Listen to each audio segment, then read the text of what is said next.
జీవితంలో ఆత్మీయంగా ఎదగడానికి దేవుని యొక్క వాక్యం సహాయపడుతుంది. కాబట్టి ఈ దినం మన యొక్క ధ్యానార్థమై 27వ అధ్యాయం కీర్తన గ్రంథం 4 వాక్యాన్ని చదువుకుందాం. కీర్తన గ్రంథము 27వ అధ్యాయం 4 వాక్యం. యెహోవా యొద్ద ఒక వరము అడిగితిని, దానిని నేను వెతుకుచున్నాను. యెహోవా ప్రసన్నతను చూచుటకును ఆయన ఆలయంలో ధ్యానించుటకును నా జీవితకాలమంతయు నేను యెహోవా మందిరములో నివసింపగోరుచున్నాను. చాలండి. ఇక్కడ మనం చదువుతున్న వాక్యంలో దావీదు కీర్తన అని మనం చదువుతున్నాం. దావీదు ప్రతిరోజు కూడా తను జీవించిన జీవితాన్ని, తన జీవిత మార్గాన్ని ఆయన చక్కగా పొల్లైన సున్నైన పోకుండా ఆయన జీవిత చరిత్ర అంతా కూడా కీర్తన గ్రంథం రాసి ఉంది. అతను కోరుకున్నది ఏంటంటే దేవునితో ఉండాలని కోరుకుంటున్నాడు. ఇక్కడ మనం చదువుతున్నాం, అతను ధైర్యంగానే ఉంటున్నాడు. 3వ వాక్యంలో నాతో యుద్ధము చేయుటకును దండు దిగినను నా హృదయము భయపడదు, నా మీదకి యుద్ధము రేగినను దీనిలో నేను ధైర్యముగా విడవకుండానే ఉంటాను. కాబట్టి దావీదు మహారాజుకి శత్రువులు ఉన్నారు, విరోధులు ఉన్నారు, యుద్ధాలు చేసేవాళ్ళు ఉన్నారు. ఇలా అనేక మంది ఉన్నప్పుడు కూడా ఆయన ఎవరిని కూడా భయపడకుండా ధైర్యంగా ఉంటున్నాడు. 4వ వాక్యంలో అంటున్నాడు, యెహోవా యొద్ద ఒక వరం అడిగి తిని. ఏమన్నాడు ఆయన? యెహోవా యొద్ద ఒక వరం అడిగాను. ఏం వరం అంటే ఆయన అడిగింది చెప్పండి? డబ్బు కావాలని అడిగాడా? బంగారం కావాలని అడిగాడా? లోకంలో గొప్ప పేరు కావాలని అడిగాడా? ఆయన అడిగింది ఏంటంటే దేవుని యొద్ద ఒక వరం అడిగాడు, దాన్ని నేను వెతుకుతున్నాను. మనం కూడా ఈ దినాల్లో ఏది కావాలన్నా దేవుణ్ణి అడగాలి. అడిగి దాన్ని పొందుకునేవారు దాన్ని వెతకాలి. ఎక్కడ దొరికిద్ది, ఎప్పుడు దొరికిద్ది, ఎలా దొరికిద్ది, ఎలా దేవుడు ఇస్తా అని చెప్పేసి అడిగిన దాన్ని మనం ఏం చేయాలంట? వెతకాలి. ఈ దినాన్న చాలామంది మనం చూస్తాం, రాజకీయ నాయకులు గెలవడానికి ముందుగా వాగ్దానాలు చేస్తారు. చేసిన తర్వాత ఆ వాగ్దానము నెరవేర్చబోతే జనాలు ఏం చేస్తారు? అడుగుతున్నారు, నిలదీస్తున్నారు. ఆ రోజు వాగ్దానం చేసావే, ఆ రోజు నువ్వు గెలవటం కోసం వాగ్దానం చేసావే, మేము నిన్ను గెలిపించాం కదా, ఎందుకు వాగ్దానం నెరవేర్చట్లని మనుషుల్ని నిలదీసి అడుగుతున్నారు. అలానే దేవుణ్ణి కూడా మనం అడుగుతున్నాం, ఆయన వాగ్దానం చేశాడు ఇస్తానని. కాబట్టి దావీదు ఒక వరాన్ని అడిగాడు. ఆ వరాన్ని దేవుడు ఇచ్చే వరకు కూడా దాన్ని మనం ఏం చేయాలంట? వెతికి పొందుకోవాలి. ఏం చేయాలంట? మనం ప్రార్థన చేసి వదిలేస్తే కాదు, ప్రార్థన చేసిన వాటిల్లా పొంది ఉన్నామని మనం ఏం చేయాలి? నమ్మాలి. నమ్మి దాన్ని ఏం చేయాలంటే మనం పొందుకోవాలి. అందుకే దావీదు అంటున్నాడు, నేను యెహోవా యొద్ద ఒక వరం అడిగి తిని దాన్ని వెతుకుచున్నాను. అది ఏంటంటే ఆయన అడిగిన వరము యెహోవా ప్రసన్నతను చూడాలని, ఆయన ఆలయంలో ధ్యానించాలని. అంటే దేవుని ముఖాన్ని చూడాలని, ఆయన ఆలయంలో ధ్యానించాలని. కాబట్టి ఆయన కోరుకున్నది ఏంటంటే 20 లక్షల మంది ప్రజలు ఆయన కింద ఉన్నారు. మరి ఆయన కింద ఎంతోమంది రాజ్యంలో ఐశ్వర్యం గలవారు ఉన్నారు, అందగత్తులు ఉన్నారు, ఆయనకి భార్యలు పిల్లలు ఉన్నారు, ఎన్నో సుఖభోగాలు రాజు అనుభవించవచ్చు. కానీ ఆయన కోరుకున్నది ఏంటంటే ఈ రాజు యొక్క సుఖభోగాలు కాదు, స్త్రీల యొక్క సుఖభోగాలు కాదు, మత్తు యొక్క సుఖభోగాలు కాదు, ఐశ్వర్య యొక్క సుఖభోగాలు కాదు. నాకు కావాల్సింది అంటే దేవునితో ఉండాలి. ఎవరుతున్నారంట? ఒక రాజు అయినప్పటికీ కావలసినంత డబ్బు ఉంది, కావలసినంత బంగారం ఉంది, కావలసినంత పేరుంది. ఏ యుద్ధానికి వెళ్ళినా, ఏ రాజ్యాన్నైనా గెలుచుకుని వస్తున్నాడు. దావీదు ఎక్కడ ఓడిపోయాడండి? దావీదు ఏదైనా ఒక యుద్ధంలో ఓడిపోయాడా? ఓడిపోయాడు. దావీదుని చంపడానికి సౌలు ఎన్నిసార్లు ప్రయత్నించినా దేవుడు అప్పగించాడా? అప్పగించలేదు. కాబట్టి దావీదు అంటే దాని అర్థం ఏంటి? విజయం సాధించినవాడు. అందుకే సౌలు అన్నాడు, నీవు ఘనకార్యములు చేసి విజయాన్ని పొందుదుగాక అని దీవించాడు. ఎవరైనా? సౌలు దీవించాడు. చేతిలో ఓడిపోయి దావీదు చేతిలో చివరికి దావీదుని ఆయన దీవించినట్లు మనం చదువుతున్నాం. కాబట్టి దావీదు యొక్క జీవితం ఏంటంటే అపజయము ఎరగని జీవితం. చెప్పండి అందరూ. అపజయము ఎరుగని జీవితం అంటే వెనక్కి తిరిగి చూడని జీవితం. అపజయము ఎరగని జీవితం అంటే దాని అర్థం అంటే వెనక్కి తిరిగే చూసుకోలే, ముందుకు వెళ్ళిపోతున్నాడు, విజయాలతో వెళ్ళిపోతున్నాడు. కాబట్టి దేవుని యొక్క మీద మనం గురించాలి. దావీదు చెప్తున్నాడు, నా గురి సదాకాలము యెహోవా మీద నిలుపుచున్నా అని చెప్తున్నాడు. కాబట్టి మనము విశ్వాసకర్తయు దాన్ని కొనసాగించిన యేసు వైపు చూసి ఓపికతో మనం పరిగెత్తినప్పుడు ఆ బహుమానం మనకు దొరికిద్ది. దావీదు ఎంత మాత్రం భయపడలా, ఎలుగుబంటికి భయపడలేదు, సింహానికి భయపడలేదు, మరి శత్రువులకు భయపడలేదు, గొలియాతికి భయపడలేదు, ఎవరికి భయపడకుండా ధైర్యంగా ఉన్నాడు. 20 లక్షల మంది ప్రజలు గొలియాతును చూసి 40 రాత్రుల పగలు భయపడ్డారు, కానీ ఎవడు కూడా యుద్ధం చేయడానికి వెళ్ళలేదు. దావీదు ఏమన్నాడు? నేను వెళ్తా అంటున్నాడు. ఒరేయ్ నువ్వు పిల్లోడురా, నీకు యుద్ధం గురించే తెలీదు. వాడు చిన్నప్పుడు యుద్ధాభ్యాసం చేశాడు. వాడు అంత ఎత్తున్నాడు. నువ్వేం చేయలేవంటే పర్వాలేదు. నేను దేవుని నామాన వెళ్తా అన్నాడు. ఏమన్నా దేవుని సైన్యములో యెహోవా నామములో నీ మీదకే వస్తున్నా అని చెప్పాడు. కాబట్టి మనకి ఏమీ లేదు లేదు అనుకోవద్దు. ఏది చేత కాదు చేత కాదు, ఏది చేయలేను, నా వల్ల కాదని అనుకోవద్దు. దావీదు యొక్క ధైర్యం అంటే దేవుని మీద గురి పెట్టాను, దేవుణ్ణి అడిగాను, దేవుని వెతుకుతున్నాను దాన్ని. నేను ఆయన ప్రసన్నతని ఎప్పుడు చూడాలి, ఆయన ఆలయంలో నేను ఎప్పుడూ ధ్యానించాలి. మనకి ఎప్పుడు కూడా మనశ్శాంతి కావాలి ఎక్కడ రావాలి? దేవుని మందిరానికి రావాలి. మనకి సంతోషం సమాధానం కావాలి ఎక్కడ రావాలి? దేవుని ముఖాన్ని మనము చూడాలి. దావీదు మహారాజు దేవుని సన్నిధి గురించి వర్ణించినట్లుగా బైబిల్ ఎవరు వర్ణించలేదు. దేవునితో ఉండాలనే కోరుకుంటా ఆయన ఎప్పుడు కూడా. తప్పు చేసినప్పుడు కూడా నీ సేవకుని తోసేయొద్దయ్యా, నీ అభిషేకం తీసేయొద్దయ్యా, నేను తల్లి గర్భంలోనే పాపలో పుట్టాను, పుట్టిన తర్వాత కూడా పాపలోనే పెరిగాను, దయతో నన్ను క్షమించయ్యా అని దేవుణ్ణి మాత్రం వదిలేవాడా వదలవాడైనా? వదలనివాడు చెప్పండి అందరూ. దేవుణ్ణి మాత్రం వదలడు. తప్పు చేసినప్పుడు కూడా తప్పు తెలుసుకొని క్షమాపణ అడిగి ఆయన కాళ్ళు పట్టుకొని కన్నీళ్ళు కాచి ఉపవాసం ఉండి ఏడ్చాడు అన్నమాట. కాబట్టి తన తప్పులు ఒప్పుకొని నన్ను నా కుటుంబాన్ని నాశనం చేయండి, గొర్రెలు వంటి ఇశ్రాయేలు బదులు ఏం చేశారు, వాళ్ళు వదిలేసారు అడిగేవాడు. అలా ప్రతి విషయంలో కూడా దావీదు తనకి ఏది వచ్చినప్పుడు కూడా తన జీవితాన్ని దేవుని దగ్గర ఆయన ఏం చేశాడంట, లోపరుచుకున్న వ్యక్తిగా ఆయన కనబరుచున్నాడు. అందుకని మనం చదువుతున్నాం, యెహోవా యొద్ద ఒక వరం అడిగి తిని దాన్ని వెతుకుచున్నాను, యెహోవా ప్రసన్నతను చూచుటకును ఆయన ఆలయంలో ధ్యానించకును నా జీవిత కాలం అంతయు నేను యెహోవా మందిరంలో నివసింపగోరుచున్నాను. ఎక్కడంట? ఎంతకాలం అంట? జీవిత కాలం అంతా. చెప్పండి అందరూ. అంటే అతను బ్రతుకు దినములన్నీ, జీవితకాలం అంటే అతను బ్రతుకు దినములన్నీ, ఎన్ని దినాలు ఉంటాయో అన్ని దినాలు ఎక్కడ గడపాలంట? దేవుని మందిరంలో. బైబిల్లో అందరికంటే ఎక్కువగా దేవుని మందిరంలో గడిపిన వ్యక్తి ఎవరు? ఎన్ని సంవత్సరాలు చెప్పండి? ఏందో మీరంతా ఎంత అజ్ఞానంగా ఉన్నారు. 84 సంవత్సరాల ముసలామి. ఏమ్మా నువ్వు కూడా ఎట్లా ఉన్నావు పాస్టర్ అమ్మ? అన్నామణియా? అన్న, ఆమె పేరు అన్నానా? ఎన్ని సంవత్సరాలు? 84 సంవత్సరాలు ఉపవాసాలతో ఉందంట. అమ్మ చదువుతారు ఒకసారి మీరు. దేవుని మందిరంలో ఎన్ని సంవత్సరాలు ఉందో చూడండి. ఆమె 84 సంవత్సరాల దాకా. లూకాసు వార్త 1వ అధ్యాయం 2వ అధ్యాయమా? లూకాసు వార్త కదా. 84 సంవత్సరాల నుంచి కూర్చుందామి. ఎన్నమ్మా? 36 2:36. మైక్లో ఒకసారి చదవమ్మా. మరియు ఆషేరు గోత్రికురాలును పనుయేలు కుమార్తెనైన అన్నాను ఒక ప్రవక్తి ఉండెను. ఆమె కన్యాత్వము మొదలు 7 ఏండ్లు పెనిమిటితో సంసారము చేసి బహుకాలము గడిచినదై 84 సంవత్సరములు విధవరాలయుండి దేవాలయము విడువక ఉపవాస ప్రార్థనలతో రేయింబగలు సేవ చేయుచుండెను. ఎక్కడ ఉందంటే ఆమె దేవుని మందిరంలో 84 సంవత్సరాల వయసు వరకు కూడా వివాహం చేసుకుంది. తన భర్త చనిపోయినట్టు 7 సంవత్సరాలకి.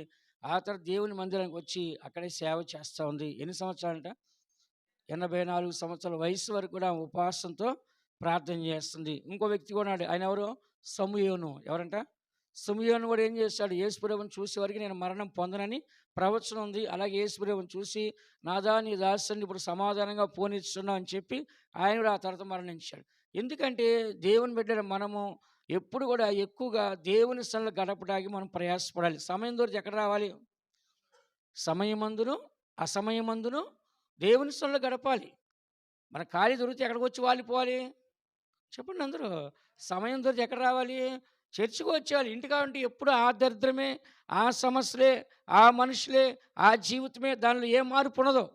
నీకు సమయం దొరికిందంటే ఒక గంట సేపు వచ్చి బాగా ప్రాణం చేసి వెళ్ళు, నీలో చాలా మార్పు వస్తుంది, నీలో చాలా ఎదుగుదల వస్తుంది, నీలో చాలా బలహీనతల నుంచి విడుదల పొందుతావు, సమస్య నుంచి విడుదల పొందుతావు, సాతాను క్రియ నుంచి విడుదల పొందుతావు, ఆర్థిక సమస్య విడుదల పొందుతావు, శరీర వ్యాధి నుంచి విడుదల పొందుతావు. ఎన్నైతే నిన్ను బంధించినాయో నువ్వు ఇక్కడ ప్రార్థన చేసినప్పుడు దేవుని మందిరంలో ఆ కట్లు బంధకాలు తెంపబడతాయి. అందుకని ఈ దినాల్లో మనం కూడా ఈ వాక్యాన్ని మనం చదువుతున్నాం. నా జీవిత కాలం అంతా కూడా యెహోవా మందిరంలో నివసింప గోరుచున్నాను. కానీ దావీదు యొక్క జీవితం అంతా కూడా ఎప్పుడు కూడా దేవుని మందిరములో ఉండాలని ఆశ. ఎక్కడంట? దేవుని మందిరములో ఉండాలని ఆశ. కాబట్టి ఈ దినాల్లో మనము కూడా అధికంగా దేవుని మందిరం ఉండాలి. ఒకటి అక్షరానుసార మందిరము, 2 ఆత్మానుసార మందిరం మనమే. నీ దేహమే దేవుని యొక్క ఆలయము. ఇప్పుడు మనం ఎప్పుడు కూడా ఎక్కువగా పరిశుద్ధాత్మతో దేవుని ఆరాధించాలి. పరిశుద్ధాత్మ దేవునికి ప్రార్థన చేయాలి. అన్య భాషలతో దేవుని స్తుతించాలి. ప్రవచనాలతో దేవుని స్తుతించాలి. పాటలతో దేవుని స్తుతించాలి. ప్రార్థనతో దేవుని స్తుతించాలి. మనం ఎక్కడ నిలబడినా అక్కడ దేవుని ఆలయముగా మన జీవితం కనపడాలి. అన్ని జనుల ముందు నువ్వు ఒక ఆలయంగా కనపడాలి. రక్షించబడిన వారి ముందు ఒక ఆలయం కనపడాలి. దేవుని సంఘానికి వస్తే ఒక ఆలయం కనపడాలి. అంటే దేవుడు ఎప్పుడు కూడా నీలో నివాసము చెయ్యాలి. బైబిల్ ఏం రాస్తుంది? మీరు విలువ పెట్టి కొనబడిన వారు గనుక మీరు మీ సొత్తు కారు. మీ దేహముతో దేవుణ్ణి మహిమపరచుడి. మీ దేహము దేవుని యొక్క పరిశుద్ధాత్మకి ఆలయమై ఉంది. కానీ ఇప్పుడు మనందరూ ఎవరికి సొంతము? దేవునికి సొంతం. నువ్వు ఎక్కడ ఉంటే అక్కడ ఆలయం. విన్నారు? ఎక్కడ ఉంటే అక్కడ ఒక ఆలయంగా కనపడాలి. బయటికి వెళ్ళినప్పుడు లోకానుసారంగా, ఇంకో దగ్గరికి వెళ్ళినప్పుడు శరీరానుసారంగా, ఇంకో దగ్గరికి వెళ్ళినప్పుడు ఆత్మానుసారంగా అలా ఉండకూడదు. ఎప్పుడూ ఒకలాగానే ఉండాలి.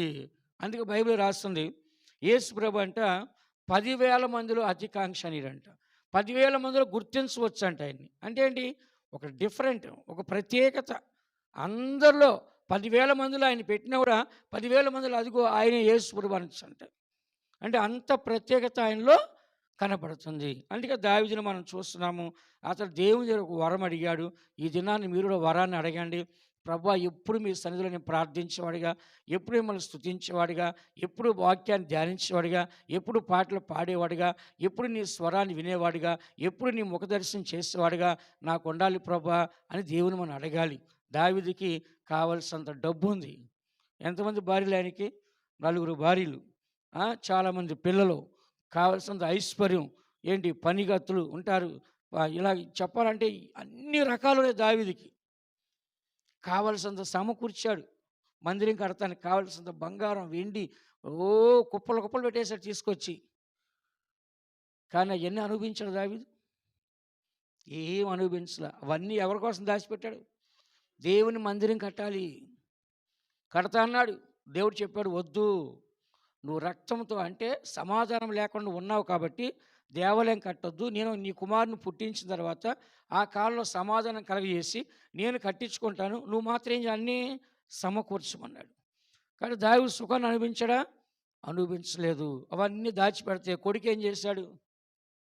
చెప్పండి. తల్లిదండ్రులు ఏం చేస్తారు? పిసినారితనంగా, పాసితనంగా దాచి దాచి దాచి పెడితే కొడుకులు తాగుబోతులుగాను, తిరుగుబోతులు తయారయ్యి అదంతా అనుభవిస్తారన్నమాట. ఆ డబ్బంతా ఎవరు అనుభవించారు ఇప్పుడు? సాలొమోను. ఎంతమంది భార్యలు పెట్టుకున్నాడండి? 1000 మంది భార్యలు. 1000 మంది భార్యలు పెట్టుకొని 1000 మందికి ఇల్లులు కట్టి, 1000 మందికి ఏమో కావాల్సినంత గుళ్ళు కట్టి, 1000 మందికి కావాల్సిన సుఖభోగాలకు కావాల్సిన అన్నీ పెట్టి, ప్రపంచంలో ఉన్న చెట్లు, పక్షులు, చేపలు, జంతువులు, ఏంటి అన్ని రకాలు వజ్రాలు, వైడూర్యాలు, అన్ని గుర్రాలు, రథాలు అన్నీ తీసుకొచ్చి సుఖంగా అనుభవించాడు. ఎవరైనా? సాలొమోను. దావీదు ఏం చేశాడు? తిని తినక కడుపు కట్టుకొని, చింపురు జుట్టు వేసుకొని, పాత చెప్పులు వేసుకొని, చీకిపోయిన గుడ్డలు వేసుకొని దాచి దాచి దాచి పెట్టాడు. ఈ దినాల్లో కూడా చాలామంది విశ్వాసులు, చాలామంది లోకల్ ఉండరు ఏం చేస్తారంటే రూపాయి కూడా ఖర్చు పెట్టకుండా పిల్లికి బిచ్చమేరంట. ఎవరైనా కష్టం ఉంటే ఒక రూపాయి సహాయం చేయరు. దేవునికి ఒక దశమ ఎవరో, దేవుని సంఘంలో ఏదైనా జరుగుతుంటే దేంట్లో పాల్గొలు పొందరో, వీళ్ళు దాచి దాచి దాచి దాచి దాచి వీళ్ళు చివరికి దరిద్రంగా సస్తారు. సత్యనారాయణ పరలోకి వెళ్తే దేవుడు అంటాడు, అమ్మా నా కోసం ఏం చేసావు, నా కోసం ఏమి ఇచ్చావమ్మా, పెద్ద స్థలంలో పెడతాకి పో, ఆ మూలకు పో అంటాడు. ఏమంటాడంట? నా కొరకు నువ్వు ఏమీ చేయలేదు లోకంలో ఉన్నప్పుడు, కాబట్టి పో, ఆ మూలను కూర్చోపో అంటాడు. కానీ అన్నీ బాగా చేసేవాడు దేవుడు, ముందుకొచ్చి కూర్చో. బైబిల్ ఒక మాట చెప్పాడు, మీ ధనాన్ని పరలోకంలో దాచుకోండి, అక్కడ దొంగలు ముట్టుకోరు, పరలోక రాజ్యం మీరు ధనవంతులుగా ఉంటారని చెప్పాడు. కానీ ఈ దినాల్లో చాలామంది చూస్తున్నాము, నాకు తెలిసి ఎంతోమంది నేను చూస్తున్నాను, కొన్ని లక్షలు కోట్లు వస్తుంది, వాళ్ళు ఎవరికి ఒక రూపాయి ఇచ్చి మంచి మనసు వాళ్ళకు ఉండదు. చివరికి వాళ్ళు చచ్చిపోయిన తర్వాత మొన్న ఒక ఆయన చెప్తున్నాడు, ఎవరో ఒక పూజారంట, ఆయనకి భార్య పిల్లలు లేరంట, మరి చనిపోయారు ఏమైపోయారో తెలియదు.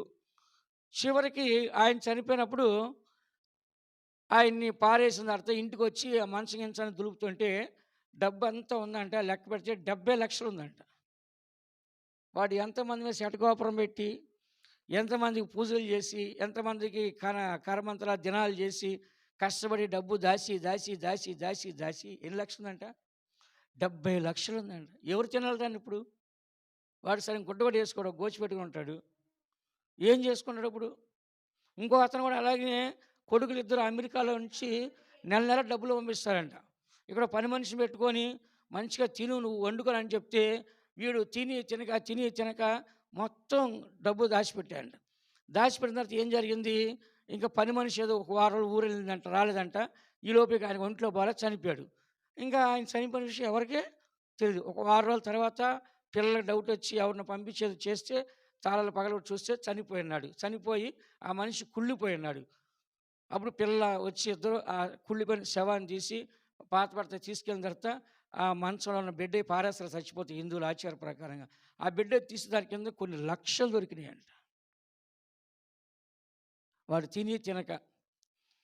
ఎందుకు చెప్తున్నా అంటే దేవుని బిడ్డ మనము దేవుడు మనకి ఇచ్చిందని అనుభవించాలి, తినాలి, తాగాలి, సంతోషించాలి ఎప్పుడు కూడా. అంతేగాని మనం దాచి దాచి నా పిల్లలకి, నా పిల్లలకి, మనవడికి, మనవరాలకి, ముని మనవడికి, ఇంకేంటి నాలుగో తరము, ఐదో తరం అని చెప్పి ఏం చేస్తారు? దాచిపెడతారు. దాచిపెట్టి చివరికి నువ్వు పరలోకానికి పోయిన తర్వాత అక్కడ ఎట్లా ఉంటావు? దరిద్రుడిగా ఉంటావు. ఎలా ఉంటావంట? దేవుడికి ఇస్తే, దేవుని ప్రజలకు సహాయం చేస్తే, ఒక మంచి కార్యం మనం చేస్తే పరలోక రాజ్య ఉన్నతమైన స్థలంలో దేవుడు పెడతాడు. కాబట్టి దావీదు వాటి మీద మనసు ఉంచాడండి. బంగారం దేవుని కూడా దాచిపెట్టేశాడు. ఇది దేవునికి ఇస్తాను, ఇది నా దేవుడికి ఇవ్వాలి, నేను ఇదంతా దేవుడికే, నాకు అసలు వద్దు అని చెప్పి అంతా ఎవరికి ఇచ్చాడు? దేవుడికి ఇచ్చాడు. దేవుడికి ప్రపంచంలో ఎవరు కట్టినంత బంగారు దేవాలయాన్ని కట్టారు. ఏ దేవాలయం అంట? బంగారంతో పొదిగించిన దేవాలయాన్ని కట్టినారు. ఆ దినాల్లో ఒకే ఒక దేవాలయం బంగారంతో కట్టింది, శృంగార దేవాలయం. అదే సాల్మన్ రాజు చేత దేవుడు కట్టించినాడు. ఎందుకు చెప్తున్నాడు ఇదంతా? దావీదు మహారాజుకి అన్నీ ఉన్నప్పటికీ అన్నీ అనుభవించలా. కాబట్టి మనం కూడా వ్యర్థమైన వాటిని మనం ఉపయోగించవద్దు. పనికొచ్చే వాటికి ఏం చేయాలంటే వాటిని మనము ఉపయోగించాలి. పనికొచ్చే వాటిని మనం ఉపయోగిస్తే దానివల్ల మనం చనిపోయిన తర్వాత పరలోక రాజ్యంలో మనం కూడా ఎలా ఉంటాం? ధనవంతులుగా ఉంటాము. పరలోక రాజ్య ఐశ్వర్యవంతులు ఉంటాము. పరలోక రాజ్యంలో దేవుని చేత ఘనపరచబడే వారికి మనము కనబడతాం. కాబట్టి దేవుని బిడ్డలారా, మనము ఈ వాక్యాన్ని మనం చదువుతున్న దావీదుకి ఎప్పుడు కూడా దేవుని మందిరములో తన జీవిత కాలం అంతా గడపాలనే ఆశ ఉంటుంది. అందుకని మనం కూడా ఎక్కువగా ఎక్కడ గడపాలండి? ఒకటి దేవుని మందిరానికి వచ్చి గడపాలి. రెండోది మన జీవితమే ఒక మందిరంగా ఉంది కాబట్టి ఎప్పుడు కూడా మన మనసులోను, మన హృదయంలోను, మన ఆత్మలోను ఎప్పుడు దేవుని స్తుతించి, ప్రార్థించి, పాడి, పొగడి దేవునికి ముఖాన్ని చూడాలి. దేవునికి దర్శనాన్ని మనము చూడాలి. బైబిల్ ఏం రాస్తుంది? దేవుని దాసులు ఆయన ముఖ దర్శనము చేయుదురు. కాబట్టి మనం ఎవరు ముఖ దర్శనం చేయాలి? సెల్ ఫోను, సినిమాలు, టీవీలు ఏంటి ఇలాంటి దర్శనాలు చూసుకొని ఏం చేస్తారంట? అదే పనిలో ఉన్నారు. అది కాదు మనం చూడాల్సింది. ఏం చూడాలంటే దేవుని ముఖ దర్శనము. ఆయన ప్రశాంతం చూచటకును, ఆయన ముఖ దర్శనం చేయుటకును నా జీవిత కాలం అంతయు యెహోవా మందిరంలో నువ్వు నివాసము చేయు. కాబట్టి మనం మనకి జీవితంలో ఈ లోకంలో ఏది శాస్త్రం కాదండి. ఈరోజు చనిపోతే మనం ఏం తీసుకొని వెళ్ళలేము. కాబట్టి ఈ లోకాల కోసం మనం ప్రయాసపడుతున్నాం. ఇల్లు కడతాక మన జీవితం అంతా సరిపోతుంది, మన సంపాదన, మన ఉద్యోగం, మన జీతం సరిపోతుంది. లేకుంటే ఇంకోటి చేయడానికి, బంగారం కొనడానికి మన జీవిత కాలం అంతా దాచి దాచి దాచి పెడుతున్నాం.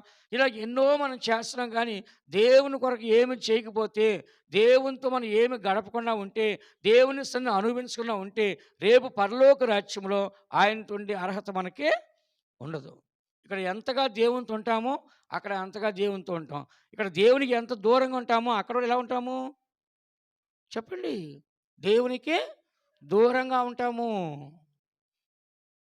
కానీ ఈ దినాల్లో మనం ఎలా ఉన్నారంటే జనాలు, మా ఇంటికి వస్తే ఏం తీసుకొస్తావు, మీ ఇంటికి వస్తే ఏమిస్తావు? ఏమంట? మా ఇంటికి వస్తే ఏం తీసుకొస్తావు, మీ ఇంటికి వస్తే ఏమిస్తావు అంటున్నారు. అంటే అర్థం ఏంటి? జనాల్లో ఒక మంచి చేయాలనే ఒక ఆలోచన లేదు. అందుకని మనకి చేతనంత వాటికి మనం మేలు చేయడానికి మనం ప్రయాసపడాలి, మంచి చేయడానికి ప్రయాసపడాలి, మంచి జీవితం చేయడానికి ప్రయాసపడాలి. మనం ఒక దేవుని ఆలయంగా ఉండాలి. మనల్ని చూసి అనేకులు కూడా జీవితాలు దేవుని ఆలయంగా మార్చుకోవడానికి మనం మాదిరిగా మనం ఉండాలి. మన జీవితాన్ని దేవుని మందిరంలో గడపాలి. అనేకులు కూడా దేవుని మందిరం నడిపించి వాళ్ళు కూడా దేవునిలో గడిపే విధంగా మనము చేయాలి. అందుకే దావీదు మహారాజు కీర్తన గ్రంథము 23 అధ్యాయం 6 వాక్యం కూడా ఒకసారి చదవమ్మా. కీర్తన 23 అధ్యాయము 6 వాక్యం ఒకసారి చదవండి. నేను బ్రతుకు దినములన్నీయు కృపాక్షేమములే నా వెంట వచ్చును. చిరకాలము యెహోవా మందిరములో నేను నివాసము చేసెదను. ఇక్కడ మనం చదువుతున్న వాక్యంలో దావీదు మహారాజు చెప్తున్నాడు, నేను బ్రతుకు దినములన్నీయు కృపాక్షేమములే నా వెంట వచ్చును. చిరకాలము యెహోవా మందిరంలో నేను నివాసము చేసేదను. ఈ దినాల్లో అంత గొప్ప రాజు ఎప్పుడు దేవుని మందిరం ఉండాలంటాడు. ఎవడైనా ఏమంటాడు, నలుగురు భార్యలు ఉన్నారు, ఇంకా చాలామంది పనివారు ఉంటారు, కావలసిన డబ్బు ఉంది, కావలసిన సుఖభోగాలు అనుభవించవచ్చు. ఏంటి ఇవన్నీ అనుభవించాలని కోరుకోవాలి. ఏం కోరుకున్నాడు ఆయన? దేవుని మందిరంలో ఉండాలి. చెప్పండి అందరూ. ఆ దినాలు యెరూషలేము మొత్తానికి ఒకటే దేవాలయం. అందరూ ఎక్కడికి వెళ్ళేవాళ్ళు? దేవాలయంకి వెళ్ళేవారు. కాబట్టి ఇప్పుడు హిజ్కియాని తీసుకుందాం, ఎక్కడికి వచ్చాడు? దేవాలయంగా వచ్చాడు. అన్నాన్ని తీసుకుందాం, ఎక్కడికి వచ్చింది? దేవాలయంగా వచ్చింది. సుంకరం చూస్తే ఎక్కడికి వచ్చాడు? దేవాలయంగా వచ్చాడు. కాబట్టి మనం కూడా ఏ కష్టం వచ్చినా మొదటగా మనకు గుర్తు రావాల్సింది ఏంటి? దేవాలయం. ఇశ్రాయేలు ప్రజలకు చెప్పారు, మీకు యుద్ధము జరిగేటప్పుడు మన దేవుని గుర్తు చేసుకోండి. ఏమన్నారు? యుద్ధం జరిగేటప్పుడు మన దేవుని గుర్తు చేసుకోండి. మన యెరూషలేము దేవాలయాన్ని గుర్తు చేసుకోండి. మన దేవుని మందసాన్ని గుర్తు చేసుకోండి. అంటే మనకి ఏ కష్టం వచ్చినా ఎవరిని గుర్తు చేసుకోవాలి? దేవుని గుర్తు చేసుకోవాలి. యెరూషలేము దేవుని యొక్క పరిశుద్ధ పట్టణాన్ని గుర్తు చేసుకోవాలి. దేవుని యొక్క మందసాన్ని గుర్తు చేసుకోవాలి. కాబట్టి ప్రతి దేవుని బిడ్డ కూడా గుర్తించాలి అంటే నీకు ఏ కష్టం వచ్చినా దేవుడు గుర్తుకు రావాలి, సంఘము గుర్తుకు రావాలి, సేవకులు గుర్తుకు రావాలి. ఎవరు గుర్తురాలంట? ఒకటి దేవుని గుర్తుకు రావాలి, 2 సంఘము గుర్తుకు రావాలి, 3వది సేవకులు గుర్తుకు రావాలి. ఏది ఉన్నా మనం ఈ మూడింటితో ఐక్యత ఉన్నప్పుడు మనం ఎప్పుడో బలంగా ఉంటాము, ధైర్యంగా ఉంటాం. అందుకే దావీదు అంటున్నాడు, నేను బ్రతికే దినములు అన్నీయు, నేను ఎన్ని దినాలు బతుకుతానో అన్ని దినాలు నా వెనకాల కృప క్షేమము. కాబట్టి మనం బతుకుతున్నాం సత్యవరికి ఒక దిగులుతోనూ, ఒక వ్యాధితోనూ, సమస్యలతోనూ, ఆర్థికంతోనూ, అప్పులతోనూ ఇలాగ అనేకుల జీవితము గడిచిపోతుంది. ఈ దినాల్లో చూడండి, అప్పులు చేసి కట్టలేక సూసైడ్ చేసుకుంటున్నారు. అప్పులు చేసి కట్టలేక ఊరు వదిలేసి పారిపోతున్నారు. సమస్య తీరట్లేదు. కానీ తీరాలంటే ఎక్కడ రావాలి మనము? దేవుని సందుకు వచ్చి ఉపవాసం ఉండి కన్నీళ్లు కార్చి ఆయన పాదాలు పట్టుకొని మనం ఏం చేయాలంట? బ్రతిమలాడాలి. ఆయన పాదాలు పట్టుకొని కన్నీళ్లు కార్చి ఏం చేయాలంట? బ్రతిమలాడాలి. ఇప్పుడు పాపాత్మురాలు స్త్రీ ఉంది, పరిగెత్తుకొచ్చి ఆయన కాళ్ళ మీద పడిపోయి కన్నీళ్లు కార్చి తన తల వెంట్రుకలతో తన పాదాలు తుడిచినప్పుడు ఏం చేశాడు దేవుడు? క్షమించాడు లేదా? కాబట్టి ఎంత ఘోర పాపి అయినా దేవుని దగ్గరకు వచ్చి తన పాపాలు ఒప్పుకొని ఆయన కాళ్ళు పట్టుకొని కన్నీళ్లు కార్చి ప్రార్థన చేస్తే దేవుడు విడుదల ఇస్తాడా ఇవ్వడా? నిశ్చయంగా దేవుడు ఇస్తాడు. నువ్వు తప్పు చేసి ఉండొచ్చు, లేకుంటే నీ చేత తప్పు చేయించి ఉండొచ్చు, లేకుంటే సాతాన్ని ప్రేరేపించి ఉండొచ్చు, లేదంటే ప్రకృతి విధంగా అలా పడిపోయి ఉండొచ్చు. అయితే దేవుని సందుకు వచ్చి మనం క్షమాపణ అడిగినప్పుడు దేవుడు నిశ్చయంగా మనకు క్షమాపణ ఇస్తాడు. అందుకే దావీదు అంటున్నాడు, నేను బ్రతికే దినములంతా భయము లేకుండా కృపాక్షేమంతో నేను బ్రతుకుతున్నాను చిరకాలము. ఏ కాలం అంట? చిరకాలము యెహోవా మందిరములో నివాసము చేసేదను. చిరకాలం అంట. ఏ కాలం అంట? చిరకాలము. ఎంతకాలం బ్రతుకుతానో అంతకాలము దేవుని మందిరం. అంతేగాని నాకు రాజ్యంలోనే ఉంటాను, రాజుగానే ఉంటాను, నా భార్య పిల్లలతో ఉంటాను, నాకున్న సుఖభోగాలతో ఉంటాను, నాకున్న డబ్బు బంగారం అనుభవిస్తా అన్నాడా? అనలేదు. అన్నాడా? అనలేదు. కానీ తన కుమారుడు మాత్రము అదంతా నాశనం చేసేసాడు. ఏం నాశనం చేశాడు చెప్పండి? దేవుడిచ్చిన జ్ఞానం పాడు చేశాడు, దేవుడిచ్చిన ఆశీర్వాదం పాడు చేశాడు. సొలొమోను దేవాలయం కట్టి దేవాలయాన్ని ప్రతిష్ఠ చేస్తే దేవుడు ఆయనతో మాట్లాడాడు, దేవుడు మహిమని చూపించాడు. అట్లాగే దేవుడు ఆ దిగి వచ్చాడు. అలాంటి సొలొమోను చివరికి ఎలా అయిపోయాడు? పరలోకము లేకుండా అయిపోయాడు. ఏమైపోయాడంట? పరలోకము లేనివాడికి అయిపోయాడు. మన జీవితం కూడా ప్రారంభంలో చాలా బాగుంటుంది. మారు మనసు పొందినప్పుడు, బాప్తిస్మం పొందినప్పుడు, అభిషేకం పొందినప్పుడు ప్రారంభంలో చాలా బాగుంటుంది. రాను రాను కదలలేని స్థితి, ప్రార్థన చేయడానికి మనసు రాదు, స్తోత్రం ఎప్పుడు మనసు రాదు. చర్చికి వచ్చినా చప్పట్లు కొట్టలేరు, చర్చికి వచ్చిన నోరు తెరవలేరు, చర్చికి వచ్చిన బైబిల్ తెరవలేరు, చర్చికి వచ్చి బైబిల్ తీసుకొని రారు. ఏమైపోతున్నారు? రాను రాను మారిపోతున్నారు. కానీ దావీదు అలా కాదండి, తన స్థితిని ఎప్పుడూ మర్చిపోలేదు. చివరిదాకా నేను దేవునితో ఉండాలి. దేవుని మందిరం ఉండాలి. దేవుని మందిరంలో చిరకాలం నేను జీవించాలి. అంటే ఇప్పుడు మీరేమనుకున్నారు? దావీదుకు అన్నీ ఉండి అదంతా నాకొద్దు. నాకు దేవుడే కావాలంటున్నాడు ఆయన. ఏమన్నా అంట? ఆయనకి అన్నీ ఉన్నాయి. ఆయనకి ఆర్థిక బాధలు లేవు. శరీరంలో రోగం లేదు ఆయనకి. విన్నారా? అన్నీ ఆయనకు ఉన్నప్పటికిని దినానికి 7 మార్లు ప్రార్థన చేస్తాడు. ఎన్నిసార్లంట? బైబిల్‌లో ఎక్కువ టైం ప్రయాణం చేసిన ఎవరంట? దావీదు. రాజుకు ప్రయాణం చేసేంత టైం ఉంటదండి? ఎప్పుడు చూసినా గొడవలు వస్తుంటాయి. ఎప్పుడు చూసినా తీర్పులు చెప్తుండాలి. ఓ పక్కన యుద్ధాలకు వెళ్తుండాలి. ఎన్ని ఉన్నా కూడా అతడు ప్రజలతో బస చేయడు. అంటే ఏంటి? ప్రజలతో కలిసి ఉండడు. ప్రత్యేకంగా ఉంటాడు. యేసుప్రభుకి 12 మంది శిష్యులు ఉన్నప్పుడు కూడా ఆయన ఏం చేస్తాడు? శిష్యులందరూ దూరంగా కూర్చోబెట్టి వేరుగా వెళ్ళి ఆయన ప్రార్థన చేస్తాడు. దావీదు కూడా అంతమంది జనాలున్నా కూడా అతను ప్రత్యేకంగా ఉంటాడంట. ప్రత్యేకంగా ఉండి ఏం చేస్తాడంట? అక్కడుండి ప్రార్థన చేస్తాడు. దేవునికి ప్రార్థన చేస్తాడంట. అందుకని దేవుని బిడ్డలైన మనము ఒక ప్రత్యేకత మనకు ఉండాలి.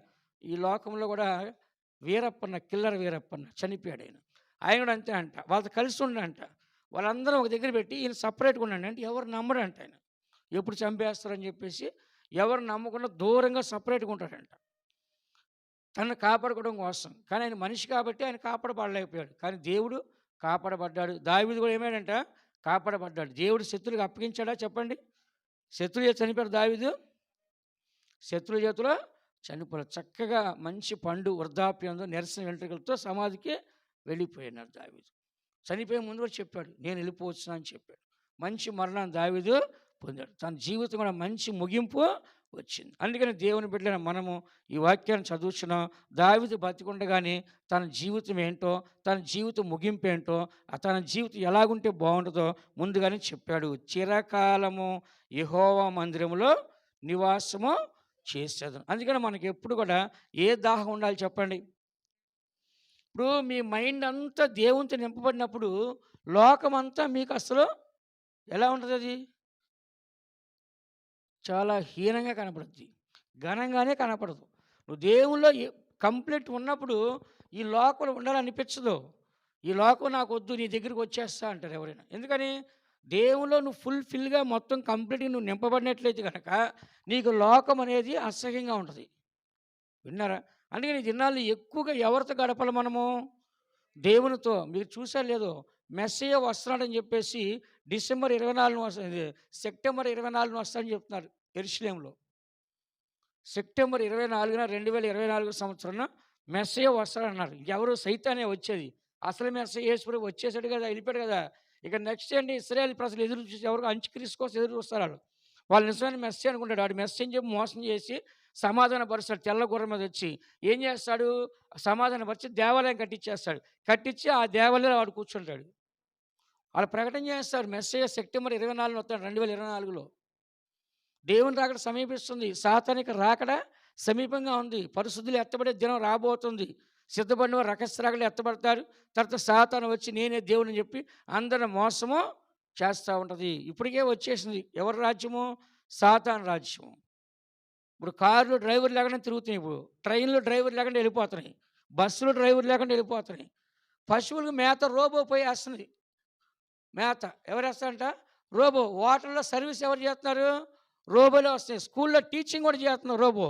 చర్చిలో పాస్టర్లా కూడా సేవ చేస్తున్నారు రోబో. ఇప్పుడు ఇంకా మనుషులతో పని లేదు. ఇప్పుడు 1000 మంది చేసే పని ఒక రోబోనే చేస్తుంది. ఎందుకు ఇదంతా చెప్తున్నా అంటే ఇక సాతాను రాజ్యం రాబోతుంది. ఇప్పుడు ఆధార్ కార్డు లేకపోతే ఏ పని అవ్వట్లా. రేపొద్దున 666 లేకపోతే ఏ పని జరగదు. జరిగిద్దా? జరగదు. కాబట్టి మనం ఎందుకు చెప్తున్నాం ఇదంతా? ఎక్కువగా మనం దేవునితో ఉండాలి చివరి దినాలు. ఎందుకంటే దేవుని దగ్గరికి పోవాలంటే ఈ దినాన దేవుల్లో ఉంటేనే మనం దేవుని దగ్గరికి వెళ్ళగలుగుతాం. ఈరోజు లోకం కోసం, మనుషుల కోసం, కుటుంబం కోసం ఇవన్నీ సంపాదించకుండా కూర్చుంటే ప్రభు రాకడ వచ్చాడు పరలోకానికి ఎత్తబడము. అని ఎక్కువగా దావీదు రాజుకి ఎన్ని ఉన్నప్పుడు కూడా ఆయన మనస్సంతా ఎవరిది ఉంది? దేవునిది ఉంది. అందుకనే చదవండి కీర్తన గ్రంథము 42వ కీర్తన 2వ వాక్యము 4వ వాక్యాన్ని ఒకసారి చదువుకుందాం. నా ప్రాణము దేవుని కొరకు తృష్ణగొనుచున్నది, జీవము గల దేవుని కొరకు తృష్ణగొనుచున్నది. దేవుని సన్నిధికి నేనెప్పుడు వచ్చెదను? ఆయన సన్నిధిని నేనెప్పుడు కనబడెదను? జనసమూహముతో పండుగ చేయుచున్న సమూహముతో నేను వెళ్ళిన సంగతిని, సంతోషము కలిగి స్తోత్రములు చెల్లించుచు నేను దేవుని మందిరమునకు వారిని నడిపించిన సంగతిని జ్ఞాపకము చేసుకొనగా నా ప్రాణము నాలో కరిగిపోవుచున్నది. ఇక్కడ దావీదు మహారాజు 42 అధ్యాయం మొదటి వాక్యంలో దుప్పి నీటి వాగుల కొరకు ఆశపడినట్లు దేవా నీ కొరకు నా ప్రాణం ఆశపడుతుంది. మన ప్రాణం ఎప్పుడు ఎవరి మీద ఆశపడాలండి? ఇప్పుడు మనకి మన ప్రాణంలో మన తల్లిదండ్రుల ఆశ ఉంటే వాళ్ళని చూడాలనిపిస్తుంది. లేకుంటే భార్య మీద ఆశ ఉంటే భర్తకి భార్యని చూడాలనిపిస్తుంది. భర్తకి భార్యకి భర్త మీద భర్త భార్యని చూడాలంటే వాళ్ళని చూసే వాళ్ళని ఆశ ఉంటుంది. పిల్లల్ని చూడాలనిపిస్తే పిల్లల్ని, లేదు మనవడు మనవరాలు చూడాలంటే వాళ్ళని చూడాలని ఆశ ఉంటుంది కదా.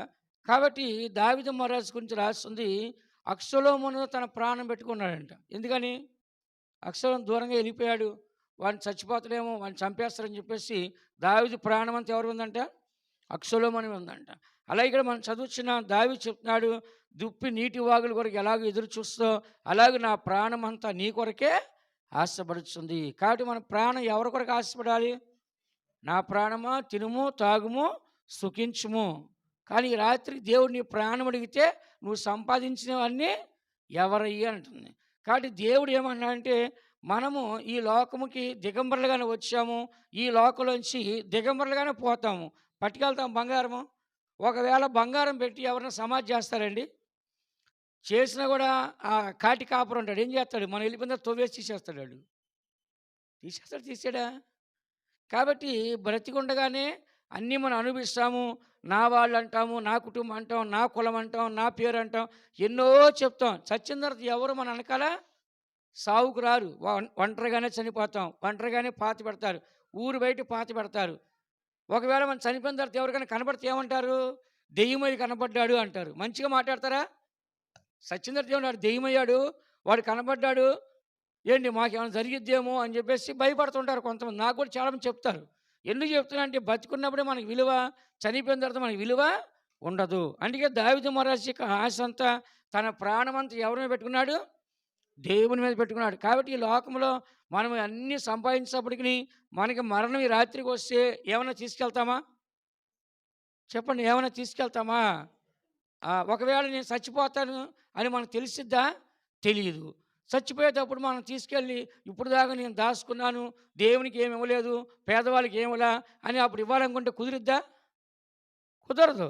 ఒక సందర్భంలో ఒక కామెడీ, ఒక అతనికి 10,000 అప్పు తీసుకున్నాడు. తీసుకున్న వ్యక్తి ఎప్పుడు డబ్బులు అడిగి ఇవ్వట్లేదు. కానీ ఒకరోజు ఏం చేశారు, ఇద్దరు బస్సు ఎక్కారు. బస్సు ఎక్కిన తర్వాత ఎవరు వచ్చారు? దొంగలు వచ్చారు. దొంగలు వచ్చేసరికి ఎవడైతే 10,000 ఇవ్వాలో వాడేమన్నా అంటే, ఇదిగో నీ 10,000 నువ్వు తీసుకో అంటున్నాడు. వాడు ఇప్పుడు నాకు వద్దు అంటున్నాడు. ఎందుకని? దొంగలు తీసుకుపోతారు. అది ఎప్పుడు ఇస్తున్నాడు? అలాగే దినాల్లో చచ్చిపోయేటప్పుడు దేవుడికి మంచి కార్యం చేద్దాము, సంఘానికి మంచి కార్యం చేద్దాము, ప్రజలకి మంచి కార్యం చేద్దాం అంటే ఆ సమయం మనకు దొరకదు, ఆ సమయం మనకు తెలియదు, ఆ సమయం ఎప్పుడు వస్తుందో మనకే తెలియదు. అందుకని మన అందరూ నేడు సమయం ఉండగానే మనం సిద్ధపడాలి. దావీదు మహారాజు 2వ వాక్యం చెప్తున్నాడు, నా ప్రాణము దేవుని కొరకు తృష్ణగొనుస్తుంది, జీవం గల దేవుని కొరకు తృష్ణగొనుస్తుంది. నేను లేకుంటే దేవుని సన్నిధికి నేను ఎప్పుడు వచ్చేదను, ఆయన సన్నిధిని నేను ఎప్పుడూ కనపడదు. ఎవరి కొరకండి ఆయన తృష్ణగొనుస్తుంది? దేవుని కొరకు, జీవము గల దేవుని కొరకు అంట. ఎవరికి వస్తుందంట? దేవుని కొరకు, జీవం గల దేవుని కొరకు ఆయన ప్రాణం ఏం చేస్తుందంట? తృష్ణగొనుస్తుంది. దేవుని సన్నిధికి ఎప్పుడు వచ్చేదనా, ఎప్పుడు కనపడదనా. చూడండి, ఈ దినాల్లో మన మందిరం అంటే ఎన్ని గంటలకు వస్తారు చెప్పండి? స్కూల్ పిల్లల్ని పొద్దున్నే లేపి స్నానాలు చేపించి పౌడర్ రాసి బట్టలు వేసి వాళ్ళకి బ్రష్ చేయించిన తర్వాత టిఫిన్ పెట్టి వాళ్ళకి బుక్స్ బ్యాగ్ రెడీ చేసి మధ్యాహ్నం క్యారేజ్ రెడీ చేసి పంపిస్తారు. కానీ చర్చికి ఎన్ని గంటలకు వస్తారండి? 10:30, 11 వస్తారు. మనం అడిగితే మూతి ముడుచుకొని మమ్మల్ని అడిగాడైనా. మరి స్కూల్, కాలేజీకి వెళ్ళేవాళ్ళు అంతే, ఉద్యోగానికి వెళ్ళేవాళ్ళు అంతే. పొద్దులేసి రెడీ అవ్వాల్సిందే, పొద్దున్న తినాల్సిందే, మధ్యాహ్నం క్యారేజ్ కట్టుకుని వెళ్తున్నారు. కానీ దేవుని మందిరం రాలేమని అడిగితే ఏమంటారు తెలుసా? పాస్టర్ నన్ను అడిగాడు, ఆయన నన్ను తిట్టాడు, నేను రాను ఆ చర్చికి. ఇంకేం చెప్పాలి నేను? ఎవరి కోసం చెప్తున్నాం మనం? దావీదు ఒక రాజు అయినప్పటికీ ఎంత త్వరగా దేవుని మందిరానికి వస్తాను, ఎంత త్వరగా దేవుని సన్నిధిలో కనపడతాను. అంటే అందరికంటే ముందు రావాలి. దాని అర్థం ఏంటంటే ఎప్పుడు త్వరగా వస్తాను, ఎప్పుడు అందరికంటే ముందుగా నేను కనపడతాను. దాని అర్థం ఏది? నేను ఎప్పుడు వచ్చేదనా? ఎప్పుడు కనపడదనా? అని నేను ప్రతి దినము దావీదు మహారాజు ఏమని తెలుసా? నేను ఉదయాన్నే ప్రార్థన సిద్ధం చేసి నీ కొరకు కాసుకుని అంటే ముందుగానే ప్రిపేర్ అవుతున్నాడు ఆయన. ఎవరైనా? దావీదు ముందుగానే సిద్ధపడుతున్నాడు. ప్రతి ఒక్క దాన్ని కూడా సిద్ధపాటు కావాలి. రేపు ఆరాధన అంటే ఏం చేయాలి మనము? చెప్పండి. రేపు ఆరాధన అంటే ఏం చేయాలి? ఈరోజు తలస్నానం చేసుకొని, ఈరోజు మిగతా కార్యక్రమం చేసుకొని, రేపు ఉదయాన్నే లేచి ఏం చేయాలి? ఫ్రెష్‌గా స్నానం చేసుకొని, బట్టలేసుకొని, ఉపవాసంతోనే చర్చికి వచ్చేయాలి. అంతేగాని అప్పుడు పొద్దున్న లేచి, తలస్నానం చేసి, తల ఆరబెట్టుకొని, రోడ్డు మీద నుంచొని, గాలిలో ఎగరేసుకొని, 10 దాకా అక్కడ కూర్చొని, తిని, తాగి ఇక్కడికొచ్చేసరికి 12 అయ్యిద్ది. నేను శనివారం స్నానం చేస్తాను నాకున్న 4 గంటలకి. ఏం చేయను మరి? ఉన్న 4 గంటలకి ఏం చేస్తాను నేను? శనివారం స్నానం చేసి, శనివారం షేవింగ్ చేసుకొని, శనివారం రాత్రి మైకులు అన్నీ అరేంజ్‌మెంట్ చేసేసి, ప్రేయర్ అయిపోయిన తర్వాత కిందకెళ్తాను నేను. ఆదివారం పొద్దున్న ఫ్రెష్‌గా స్నానం చేసి రెడీ అయిపోయి ప్రేయర్‌కొచ్చేస్తాను. కాబట్టి ప్రతి ఒక్కదానికి ఎలా ఉండాలి మనము?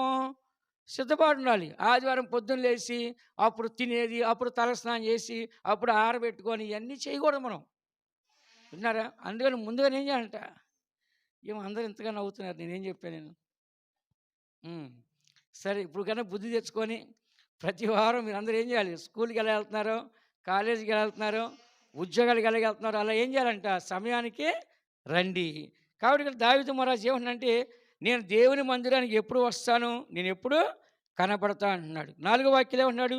జనసమూహముతో పండగ చేయుచున్న సమూహముతో నేను వెళ్ళినప్పుడు సంగతి సంతోషము కలిగి స్తోత్రము చేసి చెల్లించు నేను దేవుని మందిరమునకు వారిని నడిపించిన సంగతిని జ్ఞాపకం చేసుకొనగా నా ప్రాణం నాలో కరిగిపోవచ్చుంది. కాబట్టి మనం ఏం చేయాలంట? మనం కూడా ఇతరులు దేవుని సంధికి నడిపించాలి. మనం నడుచుకోవటం మాత్రమే కాదు, ఇతరులు కూడా ఏం చేయాలి మనము? దేవుని మందిరానికి నడిపించాలి. ఇక్కడ చదువుతున్నాను చూడండి. జనసమూహంతో నేను మందిరానికి వెళ్ళినప్పుడు అంటే ఏంటి? ఒక రాజు అయినప్పుడు కూడా ఎలా వెళ్తున్నాడు చెప్పండి? జనసమూహంతో కలిసి వెళ్తున్నాడు. ఈ దినాల్లో ఒక నాయకుడు వెళ్తాడా?